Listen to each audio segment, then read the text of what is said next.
Hey gang, Ronan here. As you can see in this game, we've got Average Joe playing the West Virginia. Matchmaking, well, pretty decent. 1 CV per side, but it's only a tier 6 CV.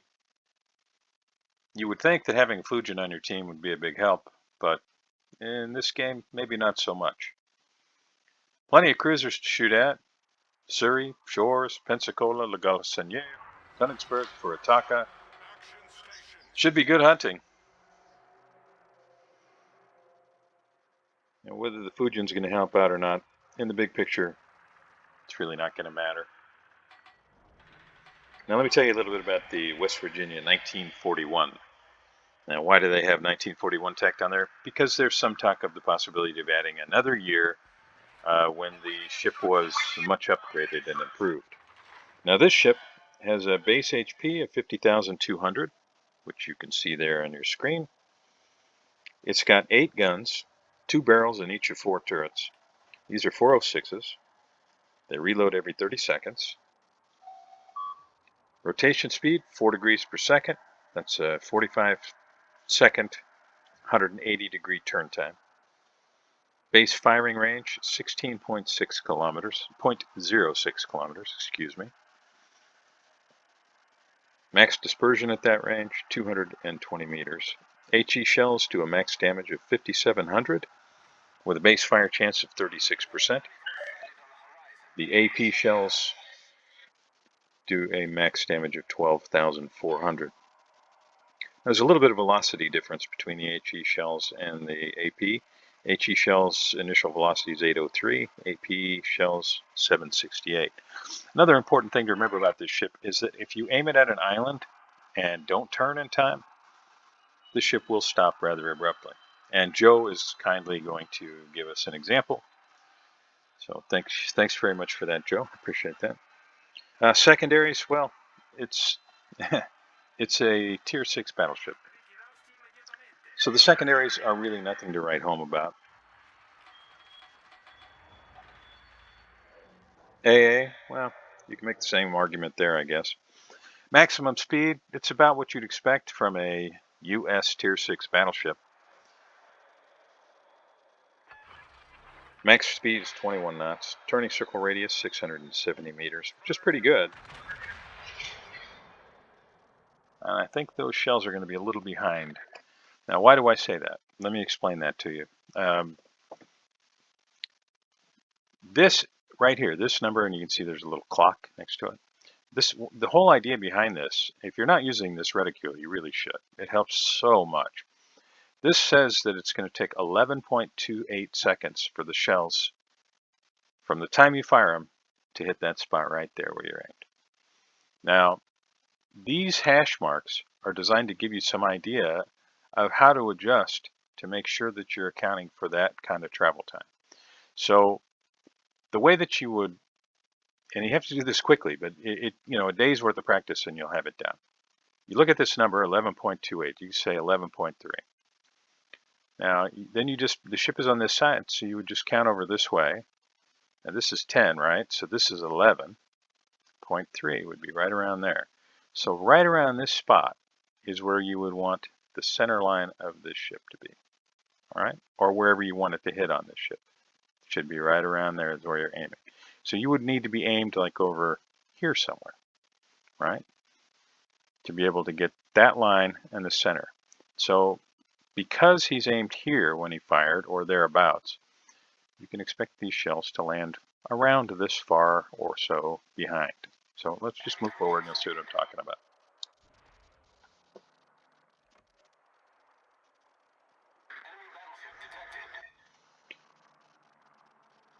And it's also based on speed. I think these hash marks are for a ship moving at 30 knots.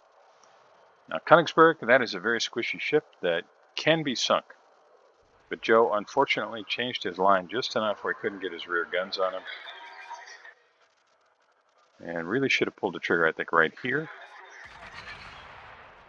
As soon as that ship went dark, chances of hitting it dropped considerably.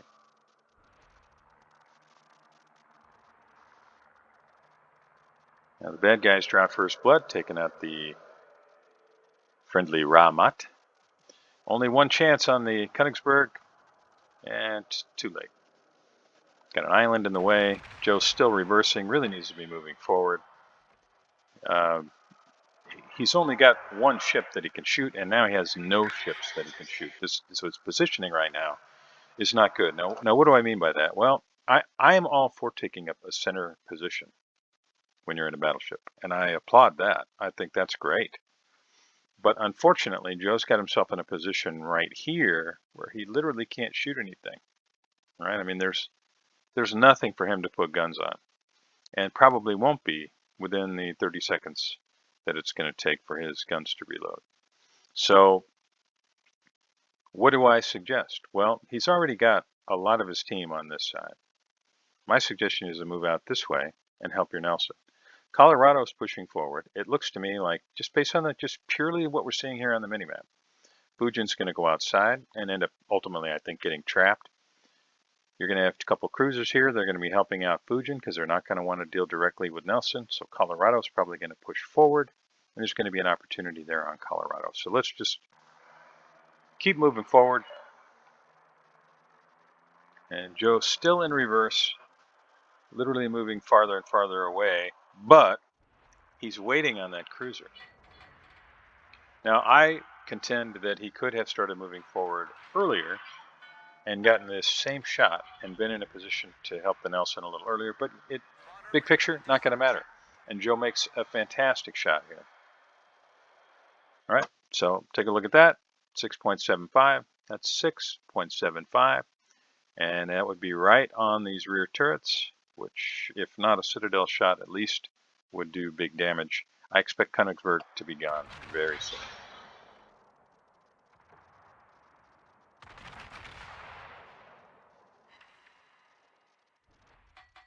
One overpen, and then 3 overpens. Now that is a hazard of firing big guns into the side of a Königsberg. It's made of paper, and that will happen. And these are 406s, which are pretty big shells. Sometimes against a really light cruiser like that with big guns, you can do better, actually, and still Citadel with HE shells. But either way, Joe got the job done, finished off the Königsberg, and is now moving forward. Basically, looks to me like intending to do exactly what I was talking about, to get over there and wrestle with the Colorado. You can see the Furitaka and the Pensacola are now in basically chase mode with Podboyski pushing ahead, all of them chasing the Fujin. Now, it's kind of amazing to me the Fujin is still alive. Podboyski is much faster than the Fujin and should be able to just catch up to him. Fujin must have smoked. That would be my guess. Yeah, there's the smoke out there. As soon as the Podboyski went dark on the minimap, that's what that suggested. Generally, you want to try and turn into torpedoes. Joe opts to turn out. I'm not exactly sure why, but he's still got all of his HP, so he does have a little bit to spare.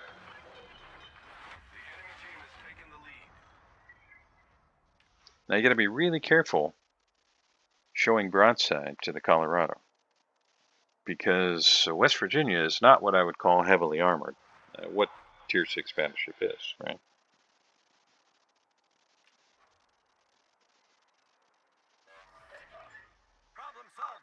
And the Colorado and the West Virginia, I think, have the same penetration value. So whoever places their shots better is going to do better. You got 2 extra guns.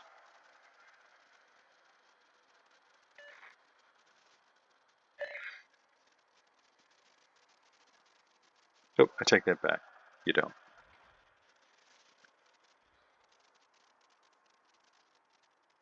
Eric Cartman Big Bone takes out the Leonard Crass New Orleans. Legal takes out the Emerald. And it's looking not very good for the good guys right now. They are down 5 ships. Bad guys are only down 1. And I think I'd probably zoom out here and take a look and see which way the Colorado's guns are pointing. Aim up a little bit and you should be able to see, because you don't want to come around this corner flat process. Now he's just fired, so you got about 30 seconds till the Colorado can fire again. So I think what I would do is try to get shells right now into his broadside before it's too late. Now it immediately turn hard to the right. Come hard starboard. That's a good shot. And Joe is coming to starboard, but I think it's probably going to be a little too late.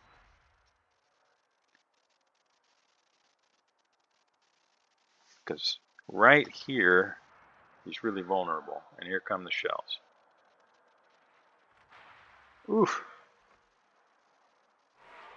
So again, shot placement, it's going to really tell the tale here. You can see Joe's aiming a little bit higher. He's trying to land the shells up top so that they don't bounce off the side. He does land one. Now, as long as Joe stays nose in, Colorado's not going to have a very good time. But Joe is beginning to show some side. Again, really vulnerable right here. And as he continues to show side, he's becoming increasingly vulnerable and eats a huge Citadel shot as a result. And is able to only do a little bit of chip damage to the Colorado. But the Sirov takes out the Colorado with torpedoes. Joe's got 5 heals, so this is nothing to worry about. And right now, Joe is pushing into cruisers. And remember that Podvoisky does not have a lot of range on its torpedoes. It has a lot of speed, so it's possible for it to come around the edge of an island, race straight at you, and drop torpedoes literally at point-blank range. But it's not going to drop torpedoes unseen that are going to catch you. You'll almost always know where it is if it's planning to use its torpedoes. Now, Joe is saying we got rolled, but this game is a great example of just hanging tough, not giving up. You know, look at the scoreboard, 195 to 741. Good guys only have 5 ships, bad guys have 10. But watch this shot on the Pensacola. Here come the torpedoes. Joe does a good job, drops the speed, comes hard to starboard. There's the Citadel shot on the Pensacola. Now we know there's a Furataka out there as well. And he's very banged up. I think I'd probably switch to the Furataka. But these guns certainly have the potential to finish off the Pensacola as well.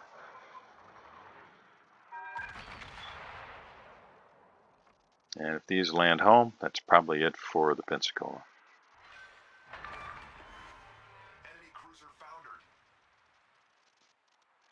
Nicely done. Hey, look, another cruiser.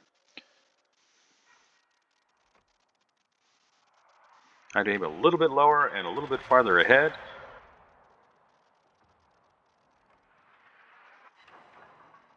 Shores can accelerate pretty well. Shores is turning in.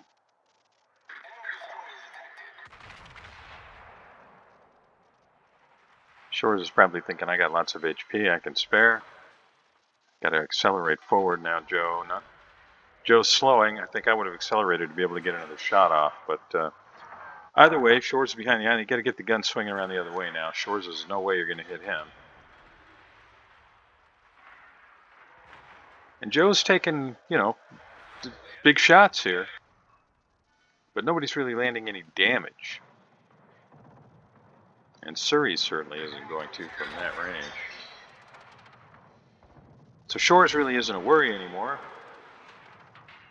CV is. But there's another Citadel shot, courtesy of these big shells. And that's 3 ships now. And it looks like the Furataka is in torpedo delivery mode, which means he's going to show broadside. So Joe's just patient here. I think he's going to get his opportunity. And yet, Furataka's bringing the nose around. And if that doesn't do it, the next one will. And that's it for Furataka. Did he get the torpedoes away? That's the question. I don't think he did. Just knowing the angles. No, swing the guns the other way, Joe.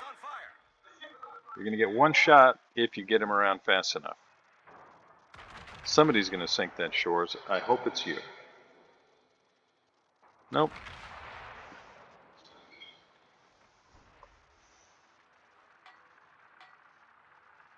KGV. Joe got lucky there. Showing a lot of side to the KGV. Got to get nose in again. Yeah, another big shot. 8,300 damage from the KGV. Now the CV, the Sirov, is going to be helping Joe out here, but Ryujo is also helping the KGV. So Joe's going to have to beat KG here to survive this. He's still got a few more heals. Podvoisky is making a run for the CV, but with the Zara there, he doesn't have a chance. Zara takes him out. And look at that. As Joe eats one torpedo, does not flood, thank goodness. The good guys have 5 ships, the bad guys are down to 2, just like that. Largely on the back of Joe's play against these cruisers, which was really good.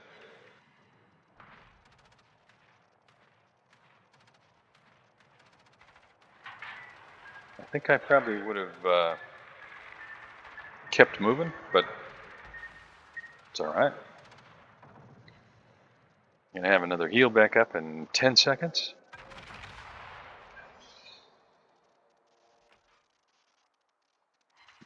Is KGV gonna bump into an island here?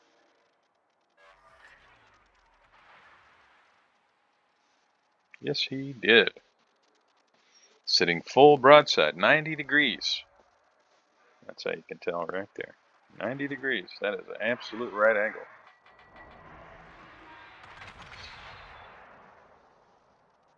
Now here's where you get that incredible Tier 6 accuracy.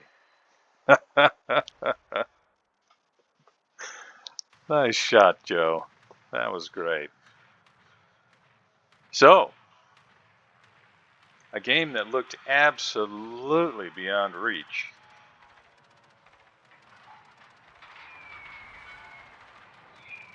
And it's turned around.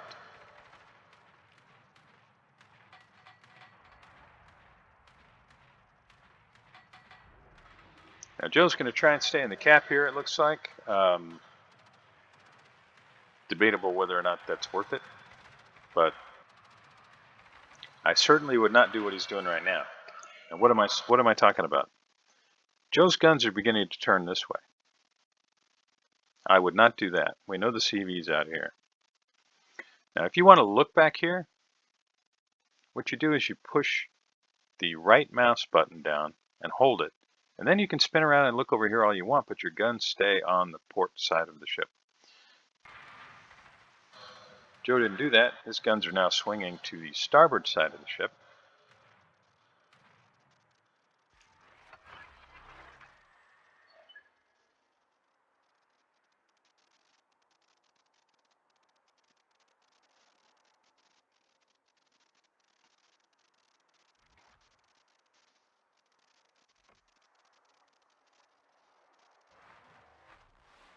Get the rear turrets away. Here's hoping those connect. Get them up over 100,000 damage. 1 overpin. That's pretty sad. I think I'd probably stop turning. You're going to definitely eat a torpedo if you don't.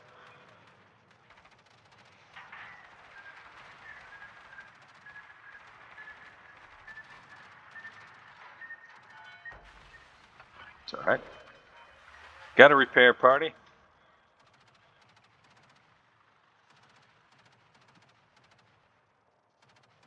Turning to starboard means you're probably going to eat another torpedo or 2.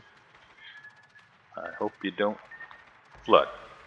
Oh, that was close. But at this point, it really doesn't matter. Here's hoping that Joe gets another shot on that CV, and if he does, that could be it.